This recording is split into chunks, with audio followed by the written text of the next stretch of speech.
All right, so hi, thanks for coming. I can't believe how many people are here. I'm totally stunned. So it's early for DEF CON.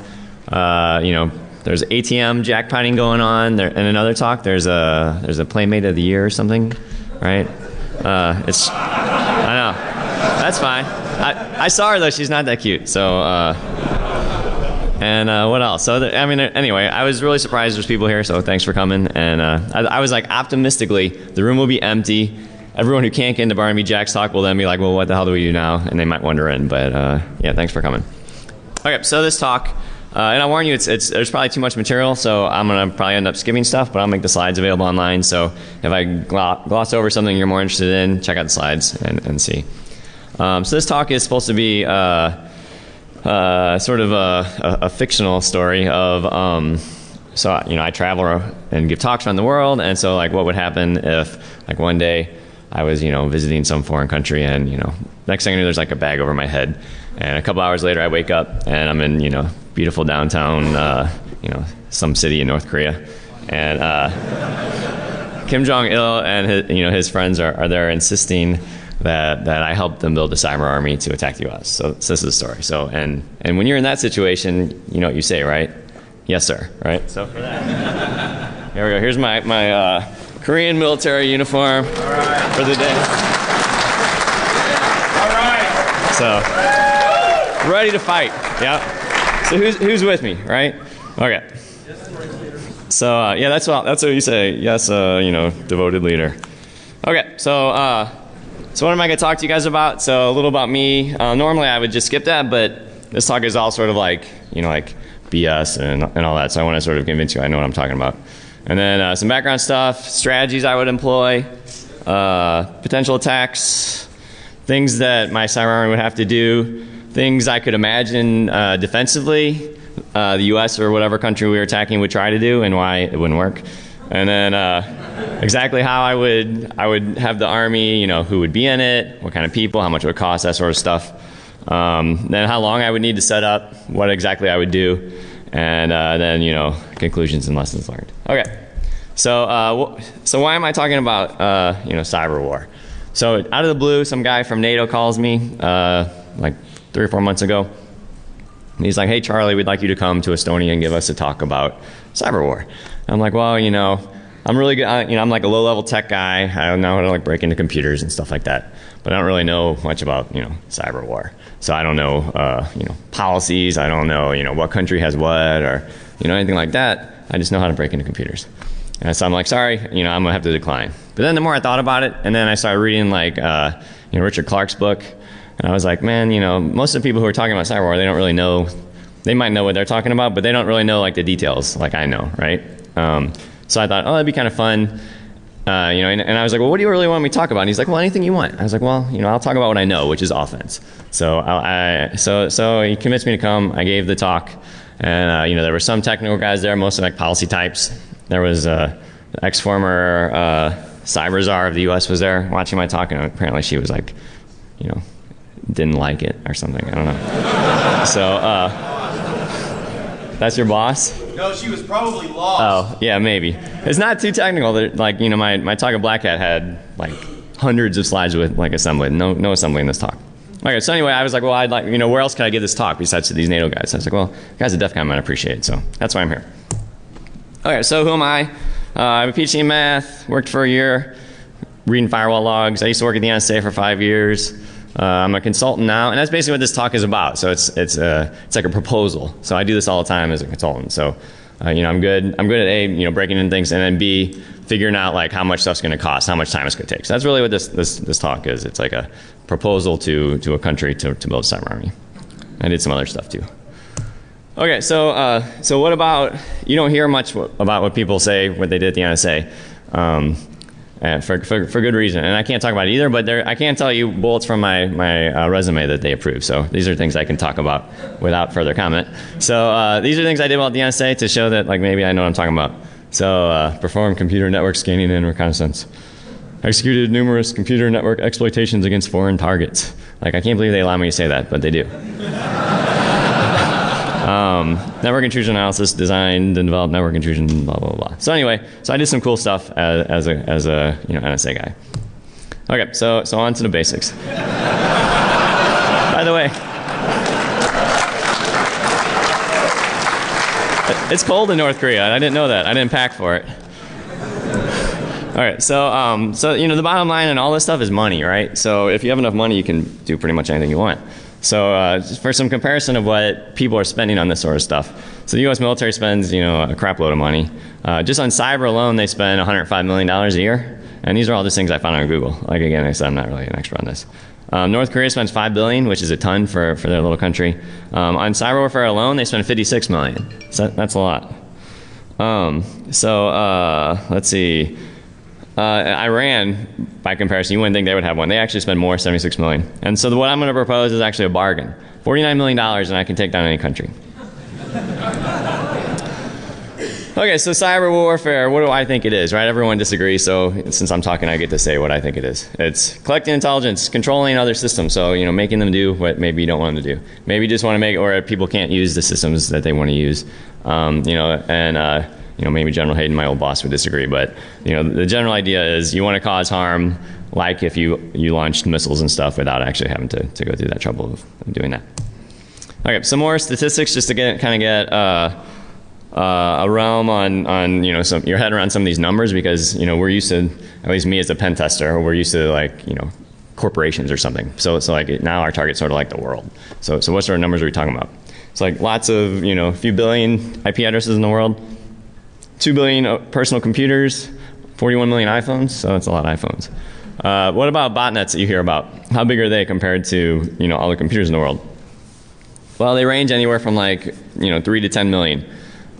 Computers. And so if you think about that as a percentage of all computers, it's still a fraction of 1%. So, very small percentage of computers. And if you think about all the people that have computers that have no idea how they work, it's amazing that it's not larger, actually. Okay, so here's a word I throw around, so just to make sure we're all on the same page. It's the remote access tool, RAT. So it's, you can think of it like a rootkit or the equivalent of a really advanced interpreter or something. So it's something that you're going to put onto a computer that you've compromised that allow you continued access, allow you to then attack other computers, basically a way to contact this computer that you've broken into at some point. And I like it, so it should be hard to detect. Yeah, no kidding. Okay, so now a little divergence in the 0 days, and I'll try not to spend too much time because this audience probably understands what a 0 day is and why they're important. Where the guys at NATO, I don't know if they really, I wanted to really emphasize hey, there's these things called 0 days. So as you know, it's for a bug that there's no patch available for. So then I want to emphasize to them that these exist, and you guys probably know that, but just for some stats.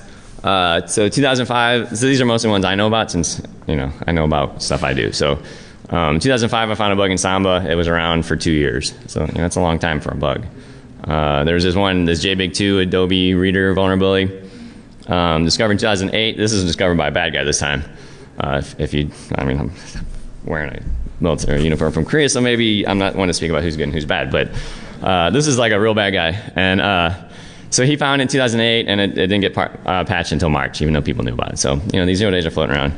Pwnell, 1 year I found a bug, but I didn't use it because you can only use one, so I kept the second one for the next year. So a year went by, nothing happened. And then, of course, yesterday I dropped a 0 day Adobe Reader 1 at Black Hat, or a few days ago this week. So yeah, 0 days exist.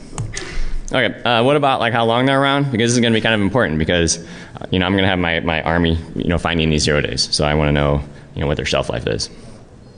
So these stats come from Justine Itel, who's CEO of Immunity, the company that brings you, Canvas, amongst other things. Anyway, the average lifespan, she says, from her statistics, 348 days, so just under a year. And the shortest one that they've ever had, 99 days, and the longest one was almost 3 years. So that'll give you an idea of how long you can expect your 0 day to sit around. Okay, and then, from the defender's perspective, it's pretty tough to find 0 days because you don't know what they are.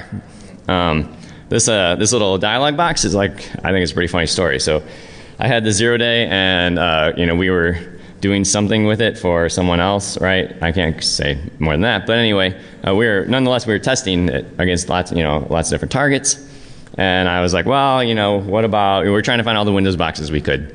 And I was like, oh, what about the secretaries? We haven't tried hers. So, I threw the 0 day against it, and it was like, boop, little pop-up. It's like buffer overflow blocked. I was like, what? McAfee detected my 0 day. There's no way. So it really worked. Except like the only like small piece of solace I had was if you read the description, it's like, oh, there's a buffer overflow, and I was like, well, it wasn't actually a buffer overflow, but still they detected it. So it sort of made me sad. But then of course you could get around it. But still, you can detect 0 days just by using heuristics and stuff. Okay, so next up, strategies. Yeah, they don't eat good either in North Korea. They eat some weird stuff. So here's my strategies. Dominate cyberspace, and I'll go into more of these in detail. You have to work in advance. You got to rely on getting lots of research intelligence gathering, and then this thing, you have to decide when you're going to throw your 0 days and when you're going to throw your known exploits. Okay, so what's this thing I mean when I say dominate cyberspace? This is something that came up on the Daily Dave mailing list that kind of got me interested. So the idea, I think it's a good idea. So the idea is you want to control as many devices in the world as possible before you're ready to sort of launch your attack. And the idea is that if there really was some sort of cyber attack or cyber war or whatever you want to call it, presumably the internet would be kind of degraded, at least in places. And so if you control lots and lots of devices, then you can still perform your attack even if you can't connect to, say, the target anymore. So that's one good thing. The other thing is there's this problem with cyber war about attribution, right? So attribution is who did it. So you maybe a computer from China is attacking, but really that computer is some Russian dude who's logged into that computer, right? So you can't tell if it was Russia or China. So the idea is with this dominate cyberspace is if you have tons and tons and tons of computers located all throughout the world under your control, then you're in a better position to decide who's attacking you, because maybe they're attacking from one of the boxes you already control, in which case you can easily backtrace it. If not, maybe you're at least located in a computer nearby, right, in the same same subnet or whatever. So anyway, you have a better idea. And also, on the opposite side, it's going to make attribution like really hard for your opponent, because you're going to be able to attack from like 1,000 different places and from all over the world, and they're not going to know who you are. And the other thing is, if you already happen to have all these boxes throughout the world under your control, then just by luck sometimes, Kim Jong-il is going to be like, hey, Charlie, we really want to get onto this network. And I'll be like, oh, as a matter of fact, I'm already on that network, haha. So, and then of course, the final point is that if you want to do something, sort of loud, like a denial of service, well, you're going to need a lot of computers to do that, so it's good anyway. So the idea is, for this is you want to just go out and just, control lots and lots of computers. And this is the other reason why it's good to be North Korea as opposed to the US, because, there might be like laws and stuff that say you're not supposed to just take over everybody's computer for no reason, but like North Korea, they're cool with that. Okay, so the next thing is, and that was already started talking about this, is advanced planning. So if you're going to try to get into like a really hard network, some military network, or the network of the stock exchange or something like that, it's going to take you're not just going to be able to wake up and do that. No matter how many guns I get pointed at my head, I'm going to be like, it's going to take me some time. So the other thing is, it's going to be easier to not be detected if you go slow. So it's a key part of my thing is to take your time and do everything else. And likewise, part of taking your time is figuring out what you're doing and doing research. And figuring out, additionally, what defenses and monitoring are in place so that you don't get caught. So like everyone who talks about, the Aurora attack, right, and app and all that stuff. And, I've had so many people tell me, oh, that Aurora attack, man, that was sophisticated, right? And it was like, no, it's not, because, if I was doing that attack, I wouldn't get caught. So it's not sophisticated.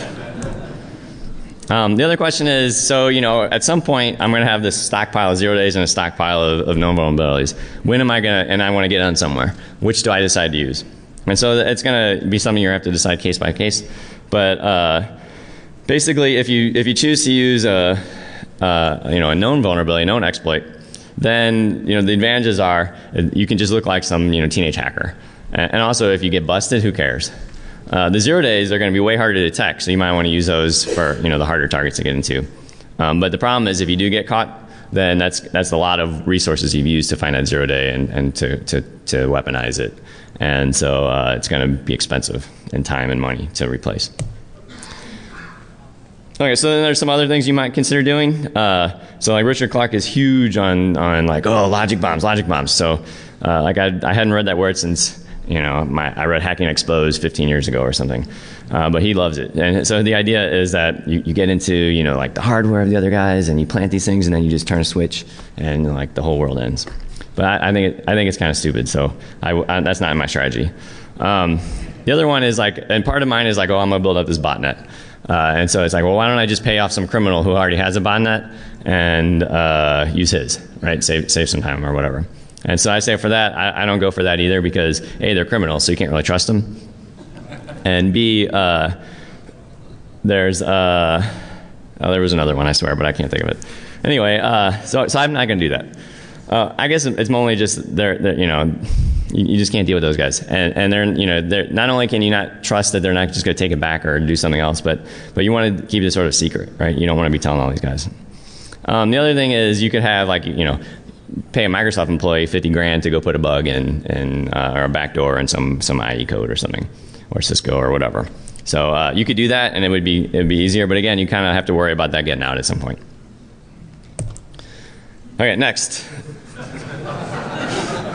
You can see I was like having fun with Photoshop one day. And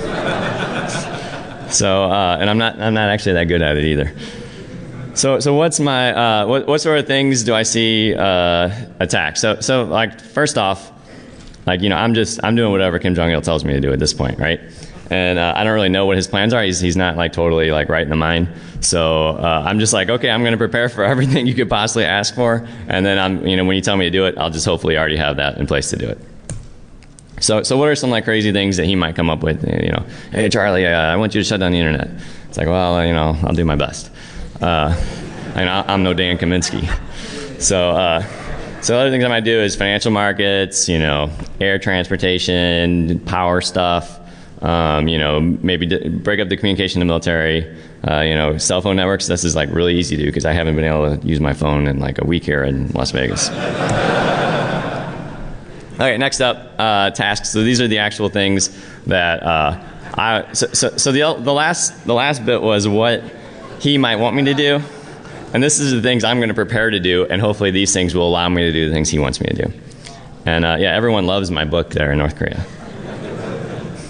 Okay, so these are the things I want to do. Communication redundancy. So I want to make sure that if parts of the internet go away, that I can still do my job, which is to destroy the U.S. capitalist pigs.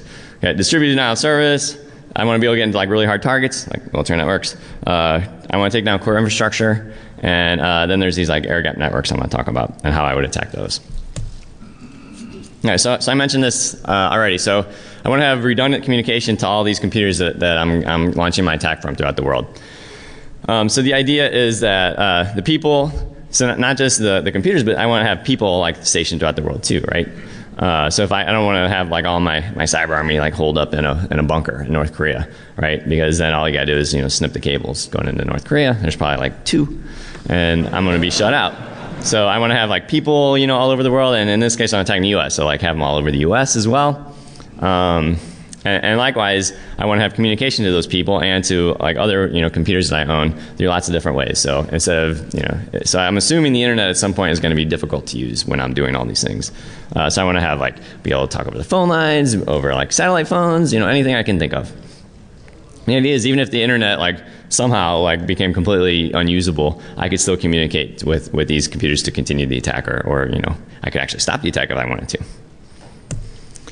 Okay, so what next? Well, this is like, I really even hate to bring it up because it's so like it's so dirty, right, and messy. But the great leader says he might want it, so I need to be prepared. So denial of service. So you fled too much traffic, and the point to make here is like if the internet would go away, or if Google went away, or Gmail or whatever, like North Korea is just fine with that.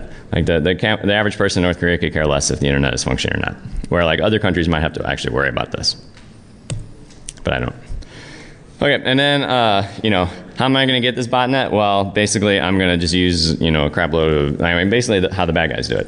And the idea to me is like, man, if these bad guys are I'm not saying they're not smart, but they're not. They can't be that organized. They can't be more than a handful of people, I would guess, doing a particular botnet. And I'm going to have when you see my sites like hundreds of people, train people like with like management and stuff. So I don't see why any reason I can't make like way huger botnets than they can.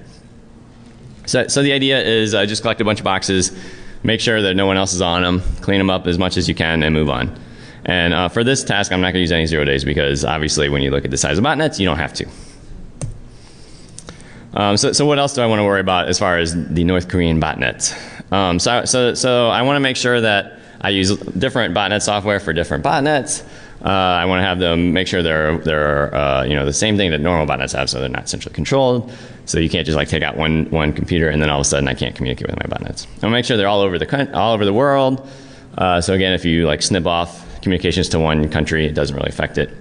And all over the target country too. So like even if the target country disconnects itself from the internet or from parts of it from the internet, I can still keep doing my denial of service. And the idea is to make it just humongous, like 100 times bigger than anyone we've seen so far. This is just a picture to show like the diversity of what I'm talking about. So even in the US, I have like, however many, 7 different botnets, like all different code, all different communications. So if you take out one of those colors, you can't, it doesn't really affect the overall picture of things. And they're, throughout the world and the country. All right, and then there's going to be these, hard targets, like, Kim Jong-il is going to roll in one day and I'm, happily typing away. He's going to be like, yeah, Charlie, I need to get into, Wall Street computers. Do it. I need to get into, NSA's top secret network. And I'll be like, okay. So, so these are hard, right? And the idea is, the way I differentiate a hard target from like, an easy target is that they actually have a security team. They actually have, dedicated security devices and that sort of thing. And that's what makes it hard. But if you look at botnets and, how big they are and the sorts of nodes they have, there might not actually be a hard target. Like there's computers that are owned like all over and all companies and stuff. But still, I imagine there'll be some that'll be harder than others to get into. So the way I do this, I'm not going to spend too much time on this, but the idea is just basic like pen testing. You just take your time, do research, gain trust, get in somewhere, and then spread your control. So this is the so-called apt, right? Except I just do it in a very advanced way. So this is like here's me spreading throughout, this was like way cooler to NATO than you guys, but this is like spreading throughout a corporate network. So the only thing that's cool about this is it's like the Cisco safe diagram. So that was a secure network, right? But like obviously you can still break into it. Then what's next? So like I said, Dan already coined that he broke the internet with DNS, so I got to be able to do something to DNS. The other things I'm going to care about is like core routers. So what am I going to do to like DNS servers and core routers? Denial of service is one option. There's like specific attacks against poisoning routing tables. So this is like happened accidentally, so I'm going to do it on purpose. And then you can do the hard target approach. So I find out who's the admin of this particular core router, and I break into his computer or his like sister's computer or whatever, and slowly trace it back to figure out what he does. And then of course I consider myself like a bug finder. Right, that's my specialty, and so this part is like really exciting to me. It's like, oh, I get to have all these like really smart guys looking for bugs, and I'll, instead of looking at Reader all the time, I'll be looking in like Cisco iOS. Although I don't know if they call that anymore because like iPhone bought that or something. Juniper stuff like in the bind implementation and Microsoft DNS. And the thing that's really exciting about this is you don't actually necessarily have to control this, right, and take it over. It's good enough to just find a denial of service, which is usually like pretty easy to find. So if I can just keep crashing like a core router, that's pretty good if I want to make things hard. Okay, so I talked about these air gap systems earlier. So what is it? So if you have like if you really want to have a secure network, so like a nuclear power plant or something, right? You don't necessarily want this thing plugged in the internet, because you don't want some guy in Yugoslavia attacking you or something. So the way you do that is you just make sure you're not plugged in the internet, right? And then you don't have to worry about that. And so examples of this is like some top secret network, electrical grids, that sort of thing. The idea is that it's not impossible to attack this; it's just a lot harder. And the example is this military network called JWIX was compromised because someone plugged a compromised USB stick into it. So there's ways to get into these, and I'll talk about my approach. So I know there was an approach in the past that talked about having malware that would sort of like save up information and then wait, and then if ever it saw it was on the internet, would hurry up and like punch it all out. But that's not the approach I take. So the approach I take is to try to put these systems back on the internet. And this is going to take people, right? It's not, you can't, my plan isn't all just sitting around with computers. It's going to take people out doing stuff. So the idea is you have to get someone inside this network, like physically somehow. So I'm going to have these like North Koreans, or maybe my sleeper cell, people in college in the U.S. or something, join these companies or pay off people, pay off a janitor, whatever. And so I get them into this network, and I start plugging in devices into their computer. So maybe modems to dial out over the phone line, or some other way. The idea is to just get a way that I can start to remotely attack this network that is not supposed to have internet access. And I've had people come up to me about this and be like, "Oh, that's impossible. I'm Minister of Network, and I know as soon as someone plugs in a USB stick in any computer." And I'm like, "Well, that's bullshit, right? If you give me like unlimited physical access to your network, I'm eventually going to be able to have a way that I'm going to have a computer or a device on your network, and you're not going to know about it." So anyway, it's just a matter, I think, of time and effort to do that. All right, so defenses. I laugh at defenses. We all had a good laugh about this. All right, so what are the things that a target country could do to try to stop this attack, right? They're like, "Oh shit, Charlie Miller is working for the Koreans. We got to figure out what we're going to do." So some ideas I've already sort of mentioned is you could try to segregate yourself. So the U.S. might not be able to do this so easily, but like a smaller country like South Korea, which would also be a favorite target of the great leader, they could just say like, "Screw you guys, we're just going to be our own internet for a while." The other thing is you could try to put out IDSs and try to catch us. You could do typical Akamai anti-DOS stuff, and then I already mentioned the air gapping systems. All right, so for segregating, you could either physically cut the wires, or you could just put such aggressive filters on it that almost nothing gets through. And the way that I get around this is, again, I said I've already pre-positioned everything, presumably before any of the this stuff is going down. So you cut off yourself from the internet, but I still have a bunch of compromised computers on your network that before it's been cut off, and I can still communicate with them through ways besides the internet. So I can still attack you even if you segregate yourself. So thanks, but that's not going to work. The next thing is filtering. So the U.S. is working on this so-called Einstein IDS thing, right? So obviously they think that this is a good idea, but I don't think it's that great. So the botnet clients that I'm shipping, their communication, the exploits I'm using, these are all custom things. So there won't be specific signatures for them. There might be some generic ones, but as you see, I'm going to test against all the antivirus and stuff that I can get my hands on. So it's going to be really hard with a filtering device to catch this. And the other thing is, because I'm using one, so I don't just use the same one piece of bot code or the same one rat or whatever. I have lots of different versions of each one that are each different. So if by chance my guy totally screws up one day and he gets caught, and then they ship this off to all, McAfee and Symantec and all this stuff, and they have signatures and all that. So it's not like, hey, we caught this guy at Google. Oh crap. We also see that the same thing is being used here, here, here, and here, right? So that's not going to happen because I'm going to have so many different versions of all my software. All right. What about for the denial of service case?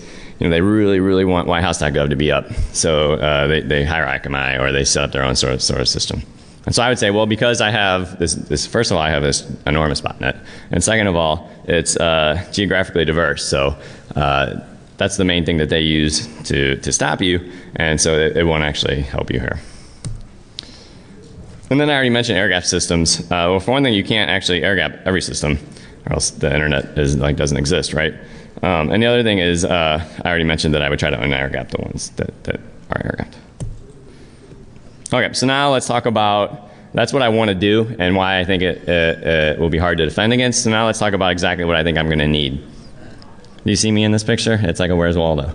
I'm on my iPhone in the background. I must be in the doghouse at this point. I'm not up by the leader. Okay, so these are all the guys I think I'm going to need. I don't know if you can see it. I'm going to go through each one, so you don't need to worry about it for now. So these are all the different job titles. So they'll be advertising on threat post or something. Hey, seeking, person willing to develop vulnerabilities. Okay, and then part of this too is So I had a conversation with someone about like, how are you going to get these people, right? I guess I'll get into this later. So let me just talk for now about this. So you're going to need people who can find bugs, right? Because you got to have your 0 days. So I was saying it's going to be tough. Like, this isn't something you're going to start with, like take a high school kid and then train them to do it, right? You're going to probably have to find some people who already know what they're doing. So you're going to try to hire all these people, and then you're going to set them to have their task to be find bugs in browsers, find bugs in like core services like DNS and HTTP servers, and core routers, and then maybe phones, whatever. And then you're also going to want them looking for bugs in kernels like Tavis and Julian. So these bugs will allow you to elevate privileges, allow you to break out sandboxes, that sort of thing. The next thing you're going to need is people to take those vulnerabilities and turn them into exploits. So it used to be that basically the same person who did that, who found bugs, could write exploits, but now it's getting so hard, you pretty much it's almost a different skill set. For example, I'm like way better at finding bugs than writing exploits. So these guys are going to be writing exploits for known vulnerabilities and for 0 days. It takes a lot of skill with all the defenses that are put in place by operating system vendors these days. They're going to be able to have to write it for Windows, Linux, Cisco, whatever. They're going to have to be able to defeat ASLR, DEP, sandboxing, whatever they run into. So it's hard. So those are the guys who are going to be writing the exploits. The next are going to be the guys who are trying to get nodes for the botnet, right? In case, I personally will try to recommend him not doing that because it's so yucky, but he might want to do it. So for this, I'm going to be using the client-side exploits that my exploit writers are writing, and these are, like I already mentioned, these are going to be for known vulnerabilities. And then, just do the same thing that the stupid criminals do. Oh, and I'm also going to have, I'm going to have servers that are, serving out these exploits, so I have to maintain those. And then once I have this like gigantic botnet, I'm going to have people who are in charge of making sure that it's always up. They're going to test that it works, make sure that it's diverse, that sort of thing. Also, occasionally people are going to like reinstall their system, buy new computers, that sort of thing. So this is going to be their job to make sure that the botnet as is continues to be useful. Next are going to be the guys who are basically like the pen testers who are going to be getting into these hard targets. So they have to research networks, be able to use exploits, obviously. Figure out how to expand within a network, install things, whatever. Then the remote personnel are going to be the guys who are sort of physically spread out throughout the world, trying to make sure that we have this redundant communication, trying to get jobs at important places, and bribing janitors, whatever. And then I'm going to have a bunch of developers who are going to be writing my tools for me. So, writing a botnet is just software. You can get any developer to do that if you pay them adequately and put a bag over their head or whatever. What else? We're going to need tools for everybody else. Where some of this stuff is going to be like rootkit, in the kernel. So we're going to need some kernel developers. And then it's important, although I hate to admit it, but like testers are really important. So they're going to have to test our exploits, all our tools, make sure everything's functioning, and they're going to buy like every IDS on Earth and make sure none of our stuff's detected, and check that periodically. And then if you take a guy like Mark Dowd, he's the smartest guy that I've ever met, but still he doesn't know about SCADA or about whatever else little very particular niche that we care about. So we're going to have consultants come in and tell us what to do as far as if we want to take down these very specific things like SCADA systems or something. And then we got to have your sysadmins to keep things running. That's it. So these are the different job titles. Let's see, 15 minutes. I think I have some time. So next is how much I think these are going to cost. How many people I think I need for each of these. All right. And then for cost, I only talk about hardware, software, and people. I don't know how much. I'm assuming that North Korea already has some buildings set up and stuff, and they already have support staff to make sure we have electricity and that sort of stuff. And they don't. People in North Korea don't really need health insurance and retirement, so that's not an issue. So this is what I was alluding to earlier. So you're not going to really in my story they got me the old-fashioned way, right? They kidnapped me. So. Not everyone's going to go for that, right? You're not going to be able to kidnap 1,000 people. So you're going to how are you going to get people to do this cyber army thing? So there's a couple ways. First, I like pay them pretty good, right? So pay is always good. But still, no matter how much you pay someone, they might be like really patriotic, or they might be like, well, I'm sort of worried about after the cyber attack. Like, what are you going to do with me? So it might be hard to get people to do this, right? So, you know, originally, when I talked at NATO, I didn't really talk about this subject. This came up in the question and answer part. I was just like, well, I'm just going to pay him a lot. But there's other ways you could do it. And, you know, like various movies plots, right? So you just have hire all the consulting companies, give them one little piece. Hey, I want you to develop this piece of code. It's kind of like a piece of bot software or whatever. Or I want you to find, I want to buy a zero-day exploit from you. Whatever. And so between all that, you get enough tools to do the things you want to do. And it's better. Like, so this was something else that pointed out to me. It's like, well, by your cyber army, you were hiring up all the best people, right? And like all of a sudden next year at Black Hat, there's like nobody there. So people are going to notice there's something going on, right? And I was like, oh, that is true. So that it's better if you can figure out a way to sort of do it through the consulting route or something. Okay, so here's the number of people, what I think it'll cost. I'm going to go kind of quick. You can check out the slides for details. So vulnerability analyst, this is like basically what I consider myself, so someone who finds bugs. So you need like 10 guys that you're going to pay very, very well to find all the bugs. I think it's hard, but I'm biased because that's what I do. And then like 10 just like CS majors, right? Guys who just graduated, but they don't necessarily know much. And so $3 million a year for these guys. Exploit developers. So these are the guys who are figuring out. So you got 10 guys who are like, super elite dudes who they know how to get around. They can figure out new ways to get around mitigations. So they're sort of almost like the theoretical guys, and they're also writing some exploits. Then you've got 40 of these guys who basically know how to write exploits, but they're not like rocking the world with their research or anything. And then you just got like 20 dudes to kick around too. So $7 million for those guys. So these are all U.S. dollars too. Like you can probably do it way cheaper in Korea, but I don't know what Korean currency is like. So and then these are the guys who are basically like the current criminals, right?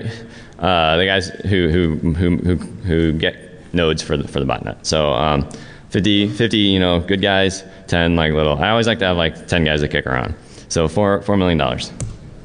Then the 200. So this is like the majority, almost half of my workforce I think are these guys. These are the guys that just try to maintain this like huge botnet, make sure it's still working, test it, that sort of thing.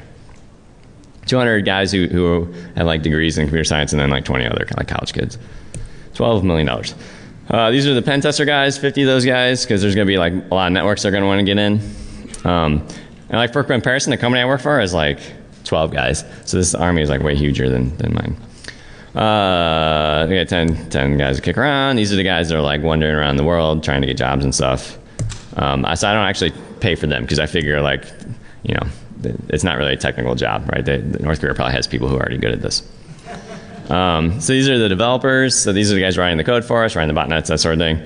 10 like really skilled guys, 20 just like, straight out of college, and then 10 kicker rounder guys. Testers, and then these are like everyone else. So these are the consultants. So I'm willing to drop $2 million a year on people that tell me how SCADA systems work and how, Wall Street systems work and that sort of thing. And again, maybe I'm biased because I'm a consultant. Sysadmins, and then managers. Like as much as I hate managers, I end up spending a fortune on them. So $6 million. Okay, what kind of equipment do I need? Well, I don't think I need that much equipment really. So a couple computers for people to work on, like a real kick-ass lab with like all equipment that like core routers and that sort of thing, switches, phones, whatever. And then of course the mandatory software you would need. And what about the servers that are going to host our exploits for collecting bots? And we'll just take those over. We don't need to actually buy them. Okay, so in all, my cyber army, 600 people, 45 million in salary. So it's not a bad average salary, and 3 million in equipment. All right, so here's the pie chart. See, I'm truly, this is like in my slide deck I would present to the great leader. So on the left is how many people, and on the right is how much they cost. So you can see like the biggest pie chunk is the guys who just are maintaining the botnets, and then the sort of like super advanced people are the kind of in the top. So on the yellow is the pen testing type guys, and the green are the exploit writers, and in the middle the little blue pie slice is the guys who find bugs. I have sysadmins for that. That was the sysadmins. I don't know where they are on here. They're red. They're the teeny little sliver next to the operators. So, yeah, they're willing to work 24 hours a day, I'm sure. Okay, so then this is, I can't just roll this out like immediately. So I have to take some time to get everything rolling, and I have a 2-year plan, and this is it. Okay, so what am I gonna do? So, and I assume like I have like I'm not counting the part where it takes to like hire everybody and get everyone sitting at their desk and stuff or whatever. But like when we're ready to go, for the first 3 months, we're gonna get our remote guys, flown out the world, starting to set up their equipment, trying to get jobs. Vulnerability analyst guys start looking for bugs. The exploit developers start writing and polishing exploits for known vulnerabilities. The developers start writing their bot software and their rats. And there's just some basic research done on like who do we think the hard targets are going to be, what sort of systems do they use. Just very basic research at this point. So 3 months down the drain, and Kim Jong-il is like, okay, we're ready to roll, right? Yeah. No, we haven't really done anything yet, but trust me, 2 years we're going to be ready to rock. Okay, next 3 months. Hopefully the bug finder guys will find a couple 0 days, some DOS bugs and like DNS servers or whatever. We start since there's the exploit writers start writing some 0-day exploits based on those bugs they found, or bot or whatever. We start to collect botnets, hard targets. We're rolling out like typical pen testing, trying to get trust established and that sort of thing. Robin Saging it, so to speak. Okay, next 3 months. We start to get into the hard targets with our 0 days. We start to clean up and collect. So our botnet at this point is somewhere like 500,000 hosts or something, which is by cyber criminal standards like pretty small. I got all of our remote communications all set up. Or we're still writing some software because remember we can't just have one. We need to have like 10 copies or 10 different versions of every software we use. So after 1 year's gone by, this is like a huge investment, right? Kim Jong-il has spent $50 million and he's wanting to know what's going on. Well, we're sort of in some hard networks. We're not like, controlling them like totally yet. We got 5 million hosts, which is like a pretty large botnet by today's standards, not like, blow you away, but still it's big. We've got 0 days exploits available for most things that we would want. Sometimes some of these are going to get patched. We'll have to have new ones, so we have multiple of each. And we're inside, some critical systems. Maybe we've unair-gapped a couple. Okay, six more months. By now, like the hard networks are basically totally owned. Like it's going to be really hard to ever get us out. Our botnet is getting pretty enormous at this point, so 100 million hosts. We've got lots of 0 days, and we've unair-gapped a bunch of systems and are starting to compromise those. Finally, after 2 years, we basically, like all the hard targets we thought we would care about, we like totally own them. Maybe we've gotten caught a couple times, but for the most part, we're in good shape. We've got this is I would love to see if this is possible. 20% of personal computers owned by us. It sounds like a lot, but if you think about like how many grandmas and stuff are out there, it seems reasonable. And then, of course, and then the air gap systems. Okay, so then one day, Kim Jong-il walks in with his generals or whatever, and he's like, okay, Charlie, today is the day that I paid you for. Today is the day we attack, right? Somebody pissed me off. So this is the kind of things I can imagine doing. And the bottom line is, if given the 2 years, advance notice, it's pretty much a done deal at this point. Okay, so conclusions. So they never stood a chance against me and the leader. Although he prefers champagne and I like beer. Okay, so what lessons can you draw from this? So as much fun as I had thinking this up, I went to NATO for God's sakes, right? So it couldn't have been that evil. I was hoping that some good would come from it. And there's not much you can really do, but there's some stuff you can do. So the idea is that with enough patience and money and time, it's going to be really hard to stop a skilled attacker. This is the typical defender's dilemma. And again, the caveat is I play offense only, so maybe I'm sort of biased that way. The other thing is I spend all my money on people. I think people are way more important than equipment for this. And taking down the whole internet, I don't know about that, but the point is it'll be even harder if you want to take down parts of the internet and not your own. But for me, I don't care as a North Korean citizen. There's lots of talk about backdooring everything you see in the media. I don't think North Korea could really easily do that. and I don't even think it's necessary. So I don't think that would be part of the plan. The other thing is that my cyberwar plans involve people being around the world and doing things. It's not just something you can do totally remotely. So what about defense? The only thing that you can really take away from this, I think, defensively, is that you have time, right? So when Kim Jong-il walked into my office after 2 years, like, the U.S. was screwed. There was nothing that was going to stop me at that point. But for those 2 years I was building up, that would have been time you could have tried to detect it and stop it. So that's sort of I hope the takeaway is that it's going to take time, and you're going to have a chance to catch the people early, but by the end it's going to be too late. Oh, and then I go on my little rant about how vendors need to write better software and that sort of thing. But that was mostly for the NATO guys. I even took out a whole slide about that.